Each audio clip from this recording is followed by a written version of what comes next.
एक बार शहंशाह अकबर और मंत्री बीरबल महल के बागीचे में वार्तालाप कर रहे होते हैं। तभी शहंशाह की नजर बागीचे के कुछ सूखे और मुरझाए पौधों पर जाती है। उन्हें देखकर शहंशाह अकबर कहते हैं, बीरबल, बागीचे की देखरेख के लिए एक ऐसे माली को ढूंढ कर लाओ जो अपने काम में ईमानदार हो। जी हुजूर। माली का काम करने के लिए राज्य से 3 अच्छे माली महल में आते हैं। सभी कहते हैं, मैं माली का काम बड़े अच्छे तरीके से कर सकता हूँ। मंत्री बीरबल कहते हैं, ये कुछ बीज हैं जिनसे तुम्हें गुलाब के फूल उगाने हैं। जो भी 2 महीने में इन बीजों से गुलाब के फूल उगा कर लाएगा उसे माली चुन लिया जाएगा। तीनों उन बीजों को लेकर चले जाते हैं। 2 महीने के बाद पहला माली कहता है, उन बीजों से मैंने ये कुछ गुलाब उगाए हैं। दूसरा माली गमले की ओर इशारा करते हुए कहता है, 2 महीने में गुलाब की छोटी छोटी कलियां उगी हैं। तीसरा माली अपने गमले की ओर इशारा करते हुए कहता है, मैंने अच्छी से अच्छी खाद का प्रयोग किया, लेकिन माफ करें, मैं उन बीजों से पौधा तक नहीं उगा सका। तभी शहंशाह अकबर भी आ जाते हैं। तो बीरबल, माली के लिए इन दोनों में कैसे चुनोगे? हुजूर, इसमें सोचने की बात ही नहीं है। ये तीसरा माली ही महल के बागीचे में काम करेगा। लेकिन क्यों बीरबल? हुजूर, हमें एक ईमानदार माली की आवश्यकता थी। मैंने इन्हें जो बीज दिए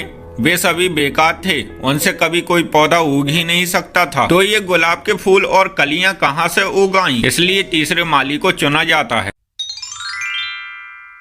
किसी दूर राज्य के एक महाराज शहंशाह अकबर को एक खास भेंट लाते हैं। फिर शहंशाह अकबर के साथ एक खास दावत भी होती है। शाम को वे महाराज मंत्री बीरबल से कहते हैं, हम इतनी दूर 2 खास काम के लिए आए थे। पहला काम हमें शहंशाह अकबर को वह खास भेंट देनी थी, और दूसरा काम यह था कि हमने आपकी बुद्धिमानी के काफी चर्चे सुने हैं, जिसकी वजह से हम आपसे एक सवाल पूछना चाहते हैं, जिसका जवाब अब तक कोई नहीं दे पाया है। पूछिए सवाल। क्या आप मुझे किसी बात पर राजी करवा सकते हैं जिससे उस पर यकीन करके हम उस पर काम करने लगे? मंत्री बीरबल जवाब देते हैं, महाराज, इसका जवाब तो आपको आपके ही राज्य के महल में मिल चुका था। क्या मतलब है आपका? आपका सवाल था कि मैं आपको किसी बात पर राजी करवा लूं जिस पर यकीन करके आप वह काम करें। तो महाराज, आपको अपने ही महल में मेरी बुद्धिमानी के चर्चे सुनने को मिले, जिन पर आपको यकीन हो गया, और आप मेरी बुद्धि परखने के लिए इतनी दूर मुझसे सवाल पूछने आ गए। मान गए मंत्री बीरबल जी।